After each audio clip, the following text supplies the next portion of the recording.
right, what's the deal, y'all? It's Lil Mac with the Interview podcast today.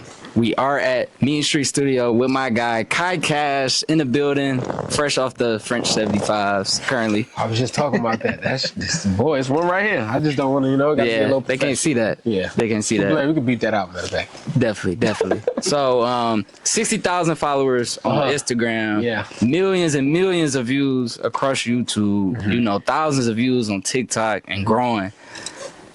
Like, did you ever think it would get to that point? Like, you like, man, like, blue checks, all that. Like, talk about that. I ain't gonna lie. I mean, when I first wanted to become a rapper, I was young. Dude, all of this stuff didn't exist. So for me, I thought I was gonna go to 106 in Park, go be on MTV Cribs, get a spring fling performance.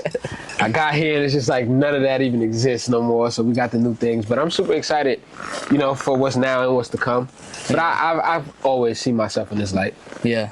I feel like now, though, you did get on, like, the now 106 in Park. Like, you did the On the Radar, you did the Trash. And you feel me? Like, that stuff is what was going now. So when you was doing that On the Radar, like, talk about, you know, meeting with Gabe and just being out there in your hometown and stuff. For me, I did On the Radar maybe, like, 6 times at this point. And it's just about, like, more than anything, it's about building with these creatives that, you know, start up these new platforms for artists like myself and everybody else that gets on these stages. Mm-hmm. I know what I'm gonna do, what I'm gonna bring to the table with my art, my music. That's the most important thing. But I like to make sure I build with the people. You know, having relationships and being a part of a class where everybody comes up together. That's always been like a behind the scenes dream of mine. Like I always, like I'm a student of the game, so I watch documentaries and stuff like that, and I see like, oh, these two people might have grown up together. And then they get in the game at the same time, and now they're just two of the biggest power players in the game. So for me, it's like when I'm building those connections, it's like I hope to see some of the people that I'm working with as, you know, they working just like I'm working. 100%. We can meet each other at the top, for real. Definitely. Yeah, so you have been in the music scene for a while, like you said, around music your whole life. Mm-hmm.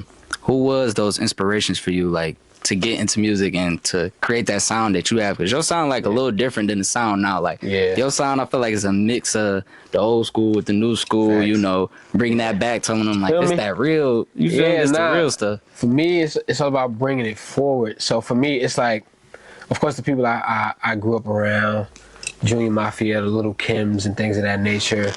You know, Puff and Mace, artists like Fabulous, Mary J. Blige. Jay-Z is my favorite rapper of all time. But just outside of even just the music, the swagger, the persona, you know, the accolades, the things that these people achieve, to me, are the things that made me want to become an artist, a rapper. Like this bigger than life type of, you know, image and thing that people was allotted to do. The access was so totally different. It was just like being a rapper is like you're a superstar automatically, especially the rappers that I was a fan of. Definitely. So that's really where my inspiration comes from. Okay. Talk about the quality of your music. I know that's very important for you, and we can hear it. It doesn't sound like anybody else.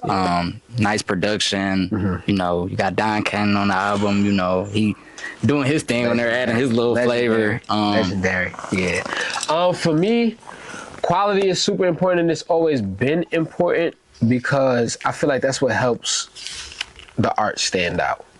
And I'm real intentional and I'm real passionate about my art. Like, if this took me forever to get my point across, that's fine with me because that's how much I care about it. And I feel like we're in a era right now where quantity is a lot more important, so we get a lot of mediocrity. Yep. And because it's the norm now, we just accept it.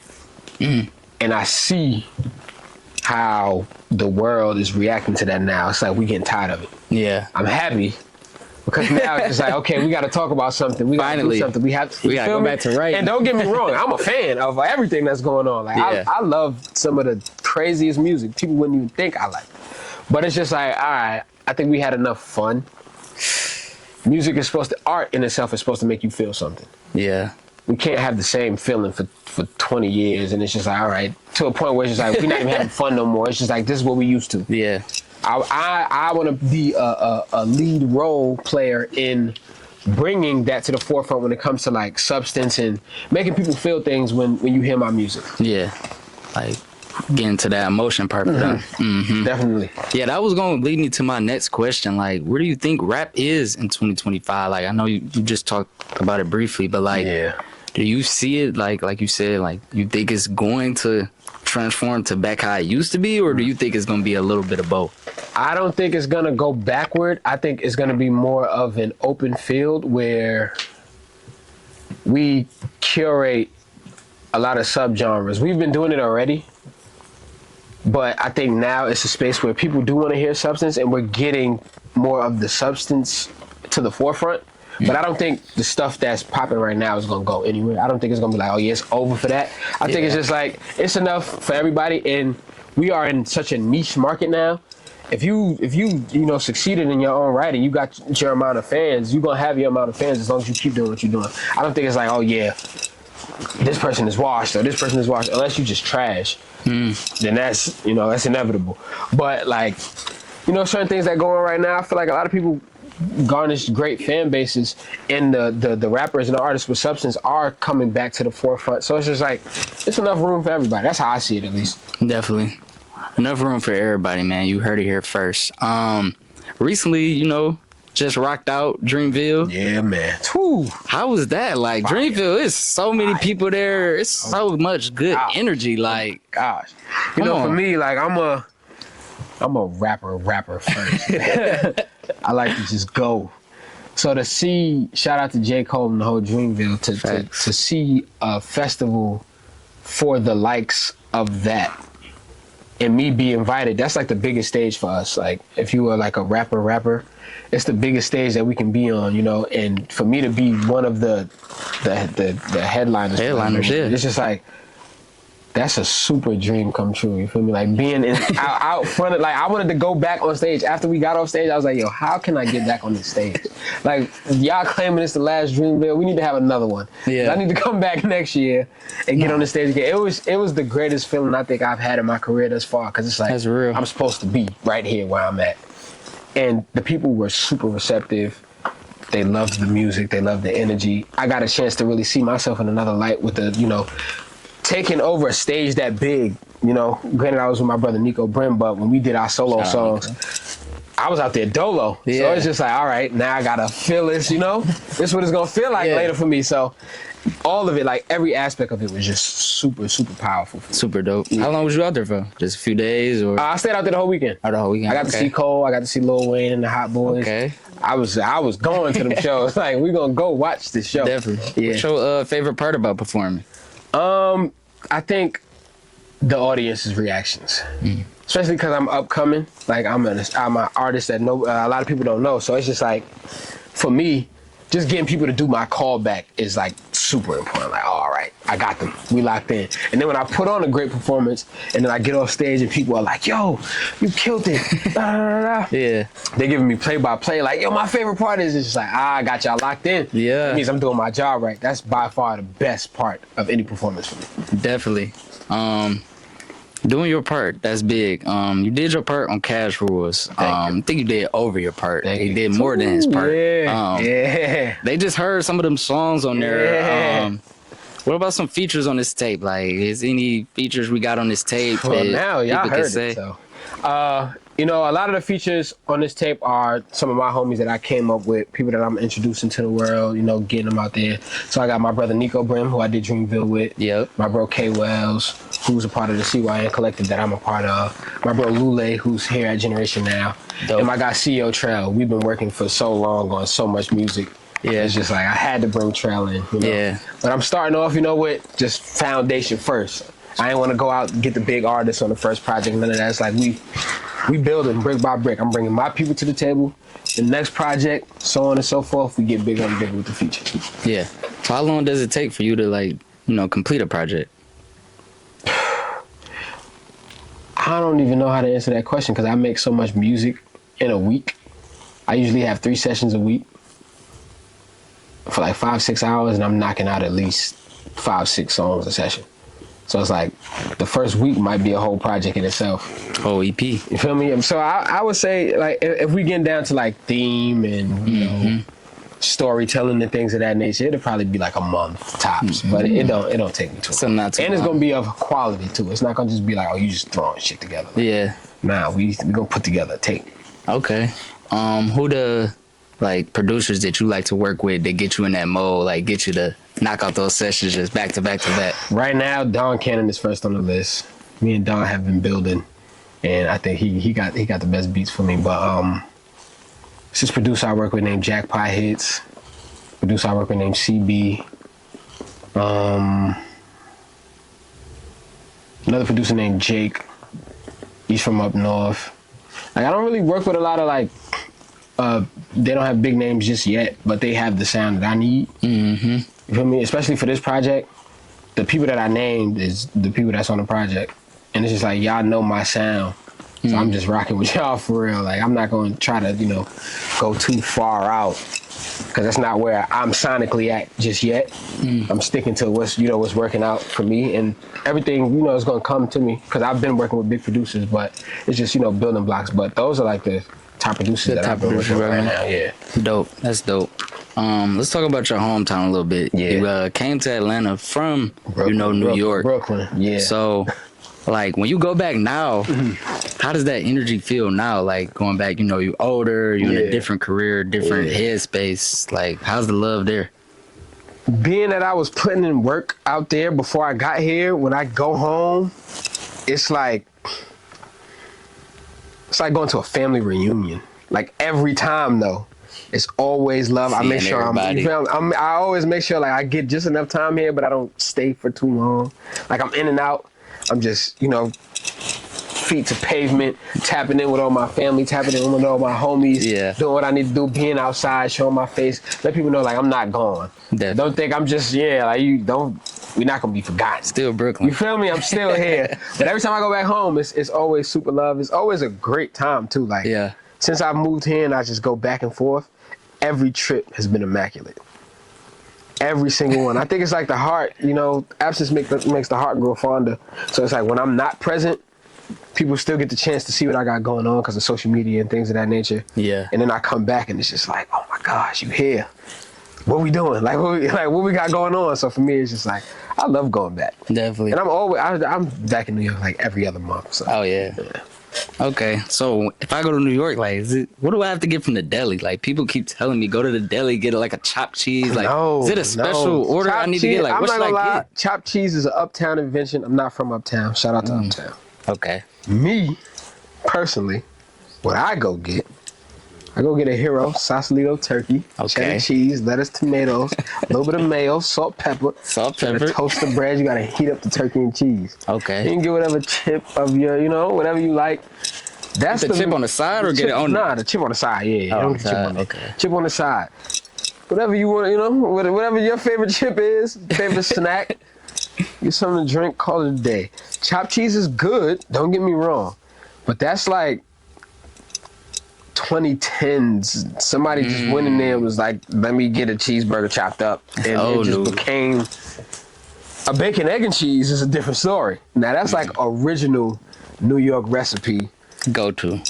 Any corner store you go to, you're gonna get a good bacon, egg, and cheese. An excellent bacon, egg, and cheese. It's excellent. Okay. It's excellent. Chopped cheese is like, you can't go everywhere and just get a chopped cheese because you might not get the best experience unless you uptown or something. Okay. That's dope. When I go to New York for the first time, y'all, I think I'm going to get what he said. I'm going to have to play it back. I don't remember everything he said. Play it back. It's going to jog your memory. You're going to be like, nah, this is crazy. Yeah. This is crazy. So with the new generation, I feel like you right with us, but you also can feed to the older generation. Yeah. They'd be like, man, this young cat hard, So that's exactly how they go. That's exactly how they say. They say cat. They say cat. But with the younger generation, like, how do you want to cater towards them? I just want to be of some type of inspiration, man. Like, I just show the younger generation, like, you can do whatever it is you want to do, how you want to do it. I feel like we've gotten to a space where it's just like a lot of the young people younger than me feel like there's a way to do certain things. You have to follow suit with what might be hot. And it's just like, nah, you don't ever have to do that. It might take you longer, But longevity is the goal at the end of the day. You don't want to be hot for a second. You don't want to. Trends always go away. When you taking your time and you tailoring what you bringing to the table, as long as you stay the course and you great at what you do, it'll push through. So that's my biggest takeaway. Like I would want anybody younger than me to take that away from me. Like I'm out here doing it how I see myself do it. That's the biggest thing. Yeah, authentically do what yourself. you do, or you be yourself. It's okay. It's all right. Because you'll realize so many people are like you. While you trying to be like somebody else, and there's nothing wrong with having inspirations and idols and things of that nature. Mm-hmm. But as you get older, you come to a point where you realize it's just like, I have the power to be who I am and be powerful at the same time. So that's the biggest takeaway I want anybody younger than me to get. Okay, that's real. I hope y'all heard that. Me too. From my young people, fun fact, he attended, like he said, Hampton University, Delaware State. Facts. But your team, DJ Drama down Canada, they went to Clark, Atlanta. I went to Clark, Atlanta. Like, Clark. I fuck with where Clark. was you at in that? Like, where you ain't want to make the jump? I got to Hampton. It was strict. The first I kid you not, I sent my pops a text. I was like, yo, I need to get out of here. ASAP. I want to go to Clark. He was like, no. No. You gonna stay where you at. Why he wouldn't let you go to Clark? Because I had just came from Delaware State. It's like, bro, you doing too much transferring, bro. Like, you ain't finna be. Stick to your guns. But I ended up finishing out at Hampton. Okay. And I fuck with Hampton. You do? Like Hampton is, I love Hampton. I'm not mad at the decision I made. What was one of your classic or funniest stories at Hampton? Something. Realistically, No. I'm gonna have to say the fact that I had this crazy disdain because I came from Del State, and Del State was it was crazy. It was the craziest experience I might have ever had in my life. I kid you not. When I got to Hampton, because my grades were higher, I thought it was gonna be like, oh, this is gonna be even crazier. I got there, they're like, nigga, you got a curfew. You can't have visitors past time. I said, oh, hell no. I gotta get out of here. I think that in itself, because it was just like I was harboring this disdain for the school for so long until I finally moved off campus. And then I got the chance to move around and mix and mingle. And I'm just like, oh, I get it. This is it. This is a vibe. But yeah, that'll probably be it. Because I held on to this grudge I had for like a year. Like, bro, I don't want to be here every day. Dang. But I got out of that. You got out of it. Yeah. Cash Rules. On the way, April 25th. Yeah. Cash Rules is on the way April 25th. A few of the audience today, they got to hear some songs. Yeah. But for the rest of the album, what are they going to get out of that? Like, what are they going to hear once they press play? What are they going to hear? Like, that emotion. Great vibes, great energy. It's something on there for everybody. It's something for you to learn from. It's some things where you just gonna have a great time when you play the song. It's so much so you might play it back so many times you're not even realizing. It's just like, yo, I like this song so much. Yeah. That's how, embedded the quality is. That's how intentional I am with the quality of the project. It's not long. It's only 10 songs. Okay. So that in itself is gonna make you want to play it back. You feel me? And for me, it's important to be versatile when it comes to these projects. So I made sure I'm tailoring to everybody that I can tailor to with just 10 songs. The people that like real bar-driven music, the people that like, fun music, vibe, the women, music. Of course, super important. We cannot leave the women out. Can't leave them out. Good club bangers, good thought-provoking, emotion-evoking vibes. It's just a little bit of everything on there. So when you hear Cash Rules, it's like I got a song for everything. Yeah. And it's only 10. Yeah. But that's how important the quality is. Definitely. Like you said, always gotta have something for the ladies. Always. Being, a rapper, you're busy, you're in the studio, full music career, you got music videos. How do you balance having a full-time rap career and then also being in a relationship? Does that affect your relationship at all? Nah, it's not a negative effect. Okay. It's it's of course we see how far I'm going, so it's like, oh man, what is it gonna be like? But the most important key in a relationship, especially as long as I've been in a relationship, is communication and understanding. And I make it my business to communicate and understand my partner. and make sure that my communication is clear with her and she understands me and where I'm going, because I'm not the only person working. You feel me? So Definitely. it's like in your respective field, whatever you got going on, you're gonna reach a high point too. Yeah. And I understand that with her. So it's just like, you know, we both moving on up in the world. Like, it ain't just like, oh, you're going this far and this is like, nah. But we're gonna always make sure we come back and our foundation is each other.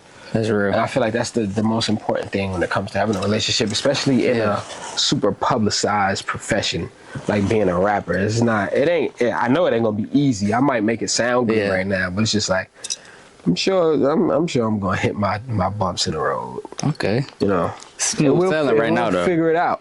That's the most important part. Okay. You can't figure it out from right now. It's just like, is that really your partner? Is that really your partner? You feel me? Is she really for you? Is he really for you? It's 2025. We need more love in there this year, man. Like, everybody be single now. We need more love. Like, oh my gosh, this looks bad out here in the streets. Yeah. It looks terrible. I would hate to be in the streets right now. No disrespect to anybody in the streets. Dang. No shade. I'm not in the streets. I'm just. All right, there we go. Nah, you ain't even got to get. I'm not gonna get you in no dirt. You're not in the streets. You good. You good. You might have to edit that part out. All right. No, so with the title of this album, was it any back meaning to that? Yeah. It's a few. First one, my name is Kai Cash. Cash rules. Point blank. Period. Come on now. Okay. Second one, we know how money makes the world go around. It's just like, Most important one, I use cash as a filler word. So whatever you deem important in your career, in your life, whether it's your family, it's your faith, your foundation, your creativity, whatever it is to you, cash is just a filler word for whatever that is. And that's where the relatability comes in with the project. Cash rules is whatever you deem ruling in your life and it's helping you get through your day-to-day, helping you get to wherever you want to go in life. That's what the cash word stands for. And the project, the track list, and the substance that I bring on the project is just a testament to all things that are going to help all of us move forward in whatever way, shape, and form. But I know people going to listen. It's going to be at least one song that's like, oh, nah, I feel this. Yeah. And that's the biggest takeaway for me. It's just like, as long as you feel something when you listen to my music, I got the job done. That's real. That's it. Okay. I know my favorite video off it was always, you see it. I knew you was going to say that. Because the video is crazy. You got the camera on your Video's face. Crazy. I'm leaning back and I'm, You got game posted up. Yeah. So and I did my own stunts, by the way. Oh, you did your own stunts? Yeah, I got a video on Instagram showing how we did that. I heard you be doing your own stunts, your lyrics, and some editing. Like dangerous. Yeah, I'm very hands-on with the creative process, bro. I feel like there shouldn't be anybody taking my career as serious as I am. More than you. More than I am. Okay. Because as serious, I have a lot of people taking my career as serious as I am. And that's what you want. So I'm backtracking. More serious than I am. Because it's like, if you got people on your team believing in you more than you believe in yourself, it's just like, come on, bro. How do we even get to this point? Yeah. So for me, it's just like, I make sure I'm a part of everything I can be a part of and I need to be a part of. Some things I can't be a part of. But even processes like that, like they told me how crazy it was gonna be. Like, yo, this is real dangerous. We're gonna be driving on the highway. Your half of your body's gonna be off the truck. I'm like, why are we talking still? If we can just get this over with, I bet you we make it back safe. And lo and behold, it's just like, that's damn near the most important part of the video, and that was the part I just had the most fun with. As dangerous as it was, it didn't even really feel dangerous, but it was dangerous. We hit the wrong bump, I was out. Oh man, if you hit one of them potholes in Atlanta, you might have been crazy. Yeah, but it's all for the shot. Like, let's get the shot. Yeah, let's get the shot. We got the shot, though. That was great work. No, it was a great shot. Nah, you see, y'all gotta check that out. Oh yeah, go watch. You see it right now. Yeah, over 30K views in 2 weeks already. We had 70,000, 70-something thousand. Too quick. Yeah. Yeah. Shout out to the stunts. Shout out to the stunts. Gotta do your stunts. Shout out to the Daredevils. Gotta do your own stunts. The Tom Cruises. I did chop it up with one of my guys from Detroit. It's been going up this year, 22 to Boat. That's my He said, that's my boy. He was like, Kai Cash is my guy. That's my boy. Right there. Shout out to Boat, man. Yeah, shout out to Boat. That's the young energy that I love to be around because he's hilarious. Yeah. I ain't gonna lie, he's one of the funniest young niggas in the world. And it's unintentional. It's just like he's just naturally funny. But shout out to Boat. Yeah. Shout out to EJ. Shout out EJ Shout out to my boy Flex on the beat. I got a lot of friends from Detroit that I work very well with. Like they really like y'all are real genuine people. Like that's one thing I can say about everybody I've met from Detroit. I don't really have no bad rep with anybody from Detroit. And y'all get to work. Come on. Can't lie. Come on. Shout out to Both though. That's my guy right there. So is we gonna get any of them little songs y'all made? I heard y'all got like almost an EP out. We damn near got like 7 songs already. Yeah. And I met them this year. That's crazy. That's the crazy part. That's crazy. But that's how true it is. Like the day we met, we just started working. Okay. You feel me? And then from there, we just kept working. We're going to continue to work. Yeah.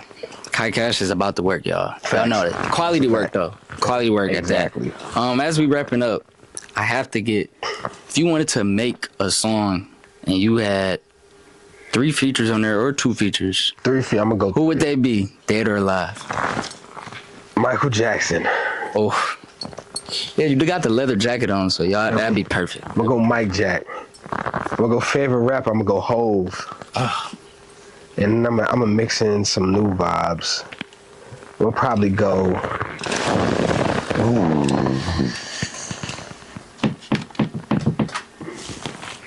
Got one more. New vibes. It gotta be somebody new. I'm gonna probably go like Victoria Monet. Ooh. I feel like that just covers so much ground. I don't really need to. If me and Jay-Z is on a song together, the raps are already covered. It's already covered. Michael Jackson gonna carry. Then we got Victoria Monet who's also gonna carry. It's just like it might not be for everybody, but we're gonna make it for everybody. Yeah. That's gonna be that'll be a banger. You release it for the summer, or would that be like one of the fall vibes, the beginning of the year, start the year I would off? probably drop for the summer, like the end of summer, because it's gonna carry us to next summer. Ooh. By the time next summer comes, it's gonna be like, oh, they're performing it now. Like the video not gonna come for like another 6 months. Like it's gonna just be one of those. Like I got Michael Jackson on. Y'all can wait. Y'all can wait for a video. Yeah. Then we got Hov. We gotta wait for him too. It's gonna take another 5 months. So by the time the year is passed and the summer's back, it's like, oh yeah, we performing, and we're gonna get a Beyonce ad-lib. Dang. Over it. The just Beyonce ad-lib? Just her vocals. Just one, two. Just one real. Who gonna make the beat? Cannon. Okay. Yeah, but yo. Yeah. Test question. Yeah. But yeah, appreciate you, my guy. Yeah, thank you. Getting on here once again. You know, Cash Rules. Fact. It's out. It's out. Yeah. It's out. Go. Run it up. What's your favorite track on there? What you want? Yeah. Did I know that? Nah, I don't know. I don't know if you knew it or not. But which one is definitely my favorite song on the record? Yeah. So everything at Kai Cash. KAICASH. Yes, sir. And like, comment, subscribe on the interview. I'll tap in with y'all next week. Like bitch to get back with her man. Like I was cute. You can't mix that shit with your bare hair.